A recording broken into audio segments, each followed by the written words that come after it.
En ce qui concerne l'installation, entre le monte-charge et l'ascenseur, c'est pas tout à fait pareil et l'encombrement est très différent. Est-ce que tu peux nous en dire plus?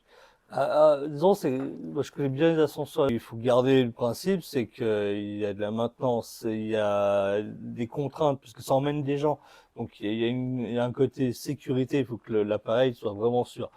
Donc ça nécessite des interventions de maintenance. Et parce qu'il y a des interventions de maintenance, il faut que ces techniciens de maintenance puissent être travailler en toute sécurité dessus ou dessous. Et donc forcément, ça nécessite d'avoir des réserves importantes sous la cabine pour pouvoir éviter d'écraser le technicien qui est dessous. Donc ça fait une cuvette minimum de 1,10 m de profondeur.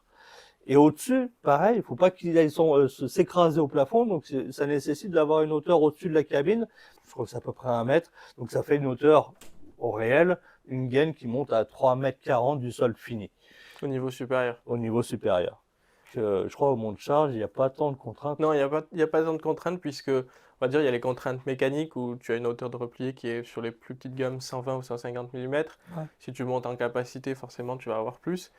Mais t'es pas obligé de faire une cuvette ou une fosse non plus. Tu peux très bien accéder avec une rampe Avec une rampe. d'accès. Et puis en haut, bah, finalement, tu as la hauteur des portes et la structure, Mhm.